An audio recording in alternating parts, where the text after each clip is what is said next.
ಧರ್ಮ ಅವರೇ ನೋಡಿ ಕೆಳಗಡೆ ಬಂದ ತಕ್ಷಣನೇ ಸ್ಪೋರ್ಟ್ಸ್ ಪರ್ಸನ್ ಆಗ್ಬಿಟ್ಟಿದ್ದೀರಾ ಇಲ್ಲಿ. ಸೊ ಸ್ಪೋರ್ಟ್ಸ್ ಲವ್ ಬಗ್ಗೆ ಹೇಳಿ. ನೀವು ಬೇಸಿಕಲಿ ಸ್ಪೋರ್ಟ್ಸ್ ಪರ್ಸನ್ ಅಲ್ವಾ? ಹೌದು, ಮೊದಲಿಂದ ನೀವು ಆವಾಗಲೇ ಹೇಳ್ದಂಗೆ is into nationals tennis. So tennis ಆಡ್ತಿದ್ದೆ ನ್ಯಾಷನಲ್ಸ್ಗೆ, ಆಮೇಲೆ ಸ್ಕೂಲಿಗೆ ಆಡ್ತಿದ್ದೆ, ಕಾಲೇಜ್ಗೆ ಆಡ್ತಿದ್ದೆ, ಆ್ಯಂಡ್ ITF ಟೂರ್ನಮೆಂಟ್ಸು ಡೆಲ್ಲಿ ಇದೆ ಅದನ್ನು. ಸೊ ಅದಕ್ಕೆ ಇದೊಂದು ನಮ್ಮ ಅಪಾರ್ಟ್ಮೆಂಟಲ್ಲಿ ಒಂದು ಬ್ಯೂಟಿಫುಲ್ ಆಗಿರೋ ಒಂದು ಬಾಸ್ಕೆಟ್ಬಾಲ್ ಕೋರ್ಟ್ ಇದೆ and nice tennis court. So ನಮ್ಮದೇ ಆದಂಥ ಒಂದು ಗ್ರೂಪ್ ಇದೆ, ಯಾವ ಒಂದು 6 to 10 ಪೀಪಲ್. ಸೊ ಸಾಯಂಕಾಲದ ಹೊತ್ತು ಯಾವಾಗಾದರೂ ಎಲ್ಲರೂ ಫ್ರೀ ಇದ್ದಾಗ ವಿ ಪ್ಲೇ. ಸೊ ಇದೊಂದು ಸಿಕ್ಕಾಪಡೆ mind relaxation kind of a sport. And ನನ್ನ advice to everybody is like, ಮಕ್ಕಳು ಇದ್ದಾಗ when you have children at home, ಯಾವುದೋ ಒಂದು ಸ್ಪೋರ್ಟಲ್ಲಿ ಒಂದಿದ್ರೆ ತುಂಬ ತುಂಬ ಹೆಲ್ಪ್ಫುಲ್. ಯಾಕಂದ್ರೆ ಹಂಗೆ ಆಗ್ಬೇಕಂತ ಇಲ್ಲ ಅದೇನಿಲ್ಲ. ಐ ಮೀನ್ ಟ್ರೈ ಮಾಡಿದೆ, ಬಟ್ ಏನಂದರೆ ಒಂದು ಸ್ಪೋರ್ಟ್ಸ್ ಇದ್ದರೆ ಒಂದು ಇದು ಚೆನ್ನಾಗಿರುತ್ತೆ, ಒಂದು ಡಿಸಿಪ್ಲಿನ್ ಆಫ್ ಲೈಫ್ ತುಂಬ ಚೆನ್ನಾಗಿರುತ್ತೆ. ಒಂದು ಸ್ಕೂಲಿಂದ ಬಂದ ತಕ್ಷಣ 1 hour ಯಾವುದೋ ಒಂದು basketball, tennis, football, cricket, anything for that matter, ಅದೊಂದಿದ್ರೆ ಅದೊಂದು ಲೈಫ್ ಸ್ಟೈಲು ಚೆನ್ನಾಗಿರುತ್ತೆ ಅಂತ ನನಗೊಂದು ಅನಿಸಿಕೆ. ಆ್ಯಂಡ್ ನಮ್ಮ ತಂದೆನೂ ಅಷ್ಟೇ, ನನಗೆ ಥ್ರೂ ಔಟು ನನ್ನ ಸ್ಕೂಲ್ ಡೇಸಲ್ಲಿ ಹಾಕಿ ಆಗಿರ್ಬೋದು, ಟೆನ್ನಿಸ್ ಆಗಿರ್ಬೋದು, ಕ್ರಿಕೆಟ್, ಥ್ರೂ ಔಟು ಒಂದೇನೋ ಒಂದು ಇದು ಮಾಡ್ತಾನೆ ಇದ್ರು, ಒಂದು ಎಂಕರೇಜ್ ಮಾಡ್ತಾನೆ ಇದ್ರು ಆಡು ಅಂತ. ಸೊ ಇನ್ಮೇಲೆ ಸಮ್ಮರ್ ಹಾಲಿಡೇಸ್, ಅದೊಂದು ಸಮ್ಮರ್ ಹಾಲಿಡೇ ಹೋಗೋದೇ ಗೊತ್ತಾಗಲ್ಲ, ಸ್ಪೋರ್ಟ್ಸ್ ಅಂತ ಒಂದು ಇದು.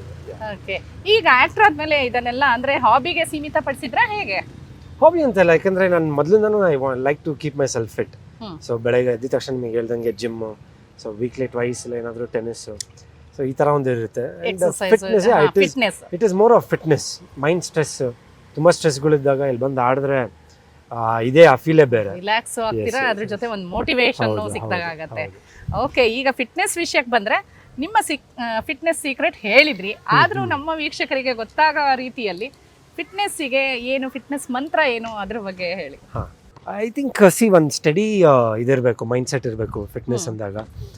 ಜಿಮ್ ಆಗಿರ್ಬೋದು, ಎನಿ ಸ್ಪೋರ್ಟ್ ಆಗಿರ್ಬೋದು, ಸಡನ್ನಾಗೆ ಫುಲ್ ಜೋಶಲ್ಲಿ ಇಲ್ಲ ನಾನು ಹೋಗ್ಬಿಡ್ತೀನಿ ಫಿಟ್ನೆಸ್ ಮಾಡ್ಬಿಡ್ತೀನಿ ಅಂತ ಪಟ್ಟಂತ ಹೋಗ್ಬಿಟ್ಟು ಫುಲ್ 1 ತಿಂಗಳು ಕಷ್ಟ ಮತ್ತೆ ಬಿಟ್ಬಿಟ್ರೆ ಅವಾಗ ಇಟ್ ಡಸಂಟ್ ವರ್ಕ್ಔಟ್. ಸೊ ಏನೇ ಆದರೂ one hour early morning 1 hour ಒಂದು ಸ್ಟೈಲಿಶ್ ಆಗಿ ಸ್ಟೈಲಿಶ್ ಅಂತ 1 hour ಹೋಗ್ಬಿಟ್ಟು ಒಂದು ಅದೇ ಅಡ್ರೆಸ್ ಕೊಡಲಿ, ಅದು ಒಂದು ಜಿಮ್ ಮಾಡೋದಾಗಿರ್ಬೋದು ಪ್ರತಿಯೊಂದು. I think it will keep through out. ಅದೊಂದು ಗ್ರ್ಯಾಜುವಲ್ ಇನ್ಕ್ರೀಸ್ ಇರಬೇಕು. ಫಸ್ಟ್ ಡೇನೇ ಸೆಕೆಂಡ್ ಡೇನೇ ಹೋಗಿದ ತಕ್ಷಣ ಸಿಕ್ಕಾಬಿಡೆ ವೇಟ್ಸ್ ಎತ್ಬಿಡೋದು, ಸುಸ್ತಾಗ್ಬಿಡೋದು, ಮೈಕೇನೋ ಬರ್ಸ್ಕೊಳೋದು, 15 ದಿನ ಆದ್ಮೇಲೆ ಬೋರ್ ಆಗ್ಬಿಡೋದು, ಅದು ಬೇಡ. ಆಮೇಲೆ ಇದು ಅಷ್ಟೇ, ವೇಟ್ ರಿಡ್ಯೂಸ್ ಮಾಡ್ಬೇಕಂದ್ರೂ it should be like constant. ಒಂದೇ ಸಲ ಮಾಡ್ಬೇಕು 10 ದಿನ ಅಂತ ಮಾಡಕ್ಕೆ ಹೋಗ್ಬಾರ್ದು. ಐ ಥಿಂಕ್ ಒಂದು ಗ್ರ್ಯಾಜುವಲ್ ಆಗಿ ಒಂದು ವೇಟ್ ರಿಡಕ್ಷನ್, ವೇಟ್ ಇನ್ಕ್ರೀಸ್ ಮಾಡೋದು ಅಷ್ಟೇ. ಏನೋ ಅದು ಇದು ಎಲ್ಲ ಹಾಕೊಂಬಿಟ್ಟು ಏನೋ ಪ್ರೋಟೀನ್ ತೊಗೊಂಬಿಡೋದು, ಅದು ಮಾಡಿ ಇದು ಮಾಡಿ ಸಿಕ್ಕಾಬಿಡೆ ಇದು ಮಾಡಿ ಒಂದು 20 ಡೇಸಲ್ಲಿ ಬಲ್ಕ್ ಆಗ್ಬಿಡೋದು, ಆಮೇಲೆ ಸಡನ್ ಆಗಿ ಬಿಟ್ಬಿಟ್ರೆ you put on lot of weight. So I think that should also be a gradual process where you do 1-3 months ಒಂದು ಟಾರ್ಗೆಟ್ ಇಟ್ಕೊಬೇಕು. ಸೊ ಈ ಥರ ಮಾಡಿದಾಗ I think it's very helpful. So ನೀವು ಜಿಮ್ಗಿಂತ ಈ ಸ್ಪೋರ್ಟ್ಸ್ ಒಳಗೆ ಭಾಳ ಬಿಲೀವ್ ಮಾಡ್ತೀರಾ? ನಿಮ್ಮ ಫಿಟ್ನೆಸ್ ಸೀಕ್ರೆಟ್ ಇಲ್ಲ, gym is must and should. ನನಗೆ ಇಷ್ಟ. ಅದೂ ಅಷ್ಟೇ, ಒಂದು ಮಂತ್ರ ಬೆಳಗ್ಗೆ ಎದ್ದ ತಕ್ಷಣ ಆಟೋಮ್ಯಾಟಿಕ್ ಬಾಡಿಯಲ್ಲಿ ಕರ್ಕೊಂಡು ಹೋಗುತ್ತೆ, ಅದು ಬೇಕೇ ಬೇಕು. ಏನು ಮಾಡ್ತೀರಾ ನೀವು ಜಿಮ್ಮಲ್ಲಿ? ಜಿಮ್ ರೂಟೀನ್ ಹೇಗಿರುತ್ತೆ ನಿಮ್ಮದು? ಜಿಮ್ಮಲ್ಲಿ ಐ ಮೀನ್ ರೆಗ್ಯುಲರ್ ವರ್ಕೌಟ್, ಓಡೋವ, ಚೆಸ್ಟ್, ಟ್ರೈಸೆಪ್ಸ್, ಬ್ಯಾಕ್, ಬೈಸೆಪ್ಸ್. ಒಂದು ಕೋಚ್ ಇದ್ದಾರೆ, so he works out, I mean workout ಮಾಡ್ತಾರೆ. ಅದನ್ನು ಗ್ರ್ಯಾಜುವಲಾಗಿ ಇಟ್ಕೊಂಡು ಬಂದಿದ್ದೀನಿ ಮೊದಲಿಂದನೂ. ಸೊ ಆಲ್ಮೋಸ್ಟ್ 15-16 years ಯಾವಾಗ ನವಗ್ರಹ ಶುರು ಆಯ್ತು ಅವಾಗಿಂದ ಶುರುವಾಗಿ ಜಿಮ್ ಇನ್ನೂ ಬಿಟ್ಟಿಲ್ಲ. Just try to keep myself fit. Okay, ಈ ಜಿಮ್ ಮಾಡೋರ್ದು ಏನಾಗುತ್ತೆ ಅಂದರೆ, ಈ ಬಾಡಿ ಬಿಲ್ಡ್ ಮಾಡಿದ ತಕ್ಷಣನೇ ಆ ಮುಖದಲ್ಲಿರೋ ಸ್ಮಾರ್ಟ್ನೆಸ್ ಆಗ್ಬೋದು, ಆ ಲುಕ್ ಹೊರಟೋಗುತ್ತೆ ಅಂತ ಹೇಳ್ತಾರೆ.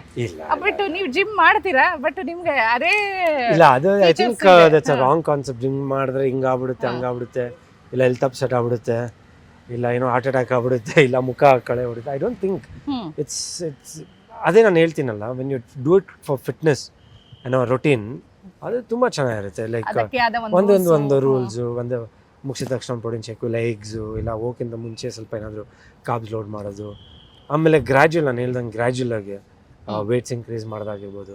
ಐ ಥಿಂಕ್ ಆ ಥರ ಮಾಡಿದಾಗ it will be very nice. Okay, so ನಿಮ್ಮ ಫಾಲೋವರ್ಸಿಗೆ ಸಿಂಪಲ್ ಟಿಪ್ಸ್ ಕೊಡಿ, ಫಿಟ್ನೆಸ್ ಮಂತ್ರ. ಫಿಟ್ನೆಸ್ಸಿಗೆ ಏನು ಮಾಡಬೇಕು ಅಂತ ತೀರಾ ಸಿಂಪಲ್ ಆಗಿರೋಂಥ ಫಿಟ್ನೆಸ್ ಮಂತ್ರ ಅಂದರೆ ತುಂಬ ಎಕ್ಸ್ಟ್ರೀಮ್ಸಿಗೆ ಹೋಗ್ಬಿಡಿ ಅಂತ. ಐ ಥಿಂಕ್ ನೀವು ಜಿಮ್ ಸ್ಟಾರ್ಟ್ ಮಾಡಿದ್ರೆ ಗ್ರ್ಯಾಜುವಲಾಗೆ ಇನ್ಕ್ರೀಸ್ ಮಾಡಿ, or if you want to reduce weight ಗ್ರ್ಯಾಜುವಲಾಗಿ ರೆಡ್ಯೂಸ್ ಮಾಡಿ, ಆ್ಯಂಡ್ ಅದನ್ನು ರೊಟೀನ್ ಥರ ಮಾಡ್ಕೊಳ್ಳಿ. I think once you start making like a routine, ಅದನ್ನು ನೀವು ಬಿಡೋಕ್ಕೆ ಇಷ್ಟನೇ ಪಡೋಲ್ಲ. ಎಂಜಾಯ್ ಮಾಡಬೇಕು, ಅದು ಖುಷಿಯಿಂದ ಮಾಡಬೇಕು. ಆ್ಯಂಡ್ ಒನ್ಸ್ ಯು ಸ್ಟಾರ್ಟ್ ಆ ರೊಟೀನ್ ಅಲ್ಲ, ಅದು ಆ ಪಾಸಿಟಿವ್ ವೈಬೇ ಬೇರೆ. ಬೆಳಗ್ಗೆ ಎದ್ದ ತಕ್ಷಣ ಹೋಗಿ ಜಿಮ್ಮಲ್ಲಿ ಒಂದು 1 hour ವರ್ಕೌಟ್ ಮಾಡಿ ಆ ಸ್ವೆಟ್ಟು ಹೋಗಿ ಸ್ನಾನ ಮಾಡಿ ಫ್ರೆಶ್ ಆಗಿ ಆಚೆ ಬಂದಾಗ I think you feel good. That inner feeling is very nice. Confidence ತುಂಬ ಚೆನ್ನಾಗಿರುತ್ತೆ. ಬಾಡಿ ಚೆನ್ನಾಗಿದ್ರೆ ಕಾನ್ಫಿಡೆನ್ಸ್ ತುಂಬ ಚೆನ್ನಾಗಿರುತ್ತೆ. ಐ ಥಿಂಕ್ ಎನಿ ಫೀಲ್ಡ್, ನಿಮ್ಮ ವರ್ಕಿಂಗ್ ಫೀಲ್ಡಲ್ಲಿ ಆಗಿರ್ಬೋದು, ಆ್ಯಕ್ಟಿಂಗ್ ಆಗಿರ್ಬೋದು, ಇಲ್ಲ ಎನಿಥಿಂಗ್ ಕಾರ್ಪೊರೇಟ್ ಲೈಫಲ್ಲಿ ಆಗಿರ್ಬೋದು. ಅವ್ರೆ ಈಗ ನೋಡಿ, ಹುಡುಗರಾದ್ರೆ ಜಿಮ್ ರೂಟೀನ್ಸ್ ಇಟ್ಕೋತಾರೆ.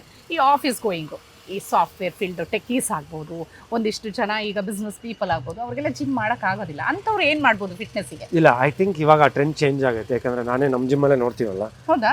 ಅಯ್ಯೋ ಸಿಕ್ಕಾಬಡೆ ಕಾರ್ಪೊರೇಟ್ ವರ್ಕಿಂಗ್ ಕ್ಲಾಸ್ ಆಗಿರ್ಬೋದು, ಕಂಪ್ನಿಲಿ ಕೆಲಸ ಮಾಡಿರೋದಾಗಿರ್ಬೋದು. I think everybody is become conscious ಇವತ್ತು. ಲುಕ್ಸ್ ಬಗ್ಗೆ ಆಗಿರ್ಬೋದು, ಆಮೇಲೆ ಫಿಟ್ನೆಸ್ ಬಗ್ಗೆ ಆಗಿರ್ಬೋದು. I see so many people coming workout ಮಾಡೋದಾಗಿರ್ಬೋದು. ಸೊ ಐ ಥಿಂಕ್ ಅದನ್ನ ಚೇಂಜ್ ಆಗೈತೆ ಇವಾಗ. ಇಟ್ಸ್ ನಾಟ್ ಲೈಕ್ ಮುಂಚೆ ಥರ ಅಲ್ಲ.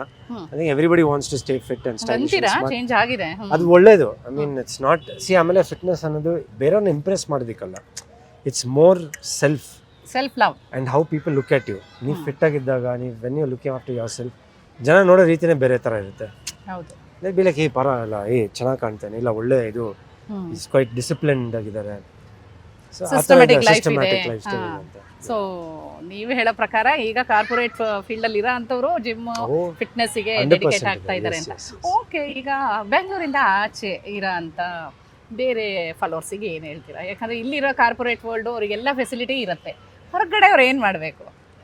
ಯಾವ ಹೊರಗಡೆ ಅಂದ್ರೆ ಬ್ಯಾಂಗ್ಳೂರ್ ರೂರಲ್ ಏರಿಯಾಸ್ ಆಗ್ಬೋದು, ಅಲ್ಲೆಲ್ಲ ಹುಡುಗರು ಈಗ ಜಿಮ್ಮಿಗೆ ಫೀಸ್ ಕಟ್ಬಿಟ್ಟು ಫಿಟ್ನೆಸ್ ಇಲ್ಲ, ಅವ್ರದ್ದೇ ಆದಂತ ಒಂದು ಇದಿರುತ್ತೆ ಫಿಟ್ನೆಸ್ ನೋಡ್ಕೊಳಕ್ಕೆ.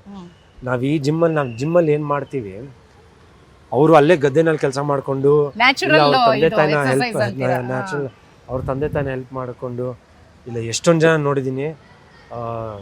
ನಾವು ಇಷ್ಟೆಲ್ಲ ಖರ್ಚು ಮಾಡ್ತೀವಿ ಒಂದು ಪ್ಯಾಕ್ಸ್ಗೆ, ಒಂದು ಇದಕ್ಕೆಲ್ಲ. ಬಟ್ ಚೆನ್ನಾಗಿ ಕೂಲಿ ಕೆಲಸ ಮಾಡೋರು ಹೆಂಗಿರ್ತಾರೆ ನಮ್ಮ ಮೈ ಕಟ್ಟು ನೋಡೋಕ್ಕೆ ಖುಷಿ ಆಗುತ್ತೆ. ಸೊ ಅವ್ರವ್ರದ್ದೇ ಒಂದು ಇದಿರುತ್ತೆ, ವೇ ಆಫ್ ರೊಟೀನ್ಸ್ ಇರುತ್ತೆ. ಆ್ಯಂಡ್ ಇವಾಗ ಆ್ಯಕ್ಚುಲಿ ದ ವೇ ಕರ್ನಾಟಕ ಎಲ್ಲ ಕಡೆ ಹೆಂಗೆ ಬೆಳೀತಾ ಇದೆ ಅಂದರೆ, ಐ ಥಿಂಕ್ ಪ್ರತಿ ಎಲ್ಲ ಕಡೆ ನೋಡಿದ್ರು ಒಂದು ಚಿಕ್ಕದಾಗ ಒಂದು ಗೌರ್ಮೆಂಟ್ ಒಂದು ಫಿಟ್ನೆಸ್ ಸೆಂಟರ್ ಇರುತ್ತೆ. ನಾನು ಎಷ್ಟೊಂದು ಸಲ ಶೂಟಿಂಗ್ ಹೋದಾಗ ಗೌರ್ಮೆಂಟ್ ಅವ್ರು ಮಾಡಿರೋದು ಒಂದು ಫಿಟ್ನೆಸ್ ಸೆಂಟರ್ ಇರುತ್ತೆ. ಅಲ್ಲಿ ಹೋದ ಕಬ್ಬಣದಲ್ಲಿ ಇರೋಂಥ ಅಲ್ಲಿ ಪಾರ್ಕಲ್ಲಿ ಮತ್ತೆ ಒಂದು ಚಿಕ್ಕ ಇದರಲ್ಲಿ ಸ್ಪೋರ್ಟ್ಸ್ ಕಾಂಪ್ಲೆಕ್ಸ್ ಅಲ್ಲಿ ವರ್ಕೌಟ್ ಮಾಡೋ ಮಜಾನೇ ಬೇರೆ. ಓಕೆ. ಸೊ ನಿಮ್ಮ ಫಿಟ್ನೆಸ್ ರಿಲೇಟೆಡ್ ಹೇಳಿದ್ರಿ. ಸ್ಪೋರ್ಟ್ಸ್ ಲವ್ ಬಗ್ಗೆ ಅಂತೂ ನೀವು ಎಕ್ಸ್ಪ್ಲೈನ್ ಮಾಡಿದ್ದು ನೋಡಿದರೆ ಎಂಥವ್ರು ಇನ್ಸ್ಪೈರ್ ಆಗಬೇಕು ಆ ಥರ ಎಕ್ಸ್ಪ್ಲೈನ್ ಮಾಡಿದ್ರಿ. ಖುಷಿ ಆಯಿತು. ಯಾಕಂದರೆ ನೀವು ಬರೀ ಆ್ಯಕ್ಟಿಂಗ್ ಫೀಲ್ಡಲ್ಲಿ ಮಾತ್ರ ಇದ್ದೀರಾ ಅಂದ್ಕೊಂಡವರಿಗೆ ನೀವು ನ್ಯಾಷನಲ್ ಲೆವೆಲ್ ಸ್ಪೋರ್ಟ್ಸ್ ಪರ್ಸನ್ ಅಂತ ಗೊತ್ತಾಯಿತು. ಓಕೆ. ಸೊ ನಮಗೆ ನೆಕ್ಸ್ಟು ನಿಮ್ಮ ಟ್ರಾವೆಲ್ಲು ಆ ರೀತಿ ಏನಾದರೂ ಕ್ರೇಜ್ ಇದೆಯಾ? ಸ್ವಿಮ್ಮಿಂಗ್ ಪೂಲ್ ಇದೆ, ಅಲ್ಲಿ ತೋರಿಸ್ಕೊಂಡಂಗೆ. ಓಕೆ, ಸರಿ. ಇಂಟ್ರೆಸ್ಟಿಂಗ್ ಮತ್ತು ಇನ್ಫಾರ್ಮೇಟಿವ್ ವಿಡಿಯೋಗಳನ್ನು ಮಿಸ್ ಮಾಡ್ಕೋಬೇಡಿ. ಈಗಲೇ ಸಬ್ಸ್ಕ್ರೈಬ್ ಮಾಡಿ.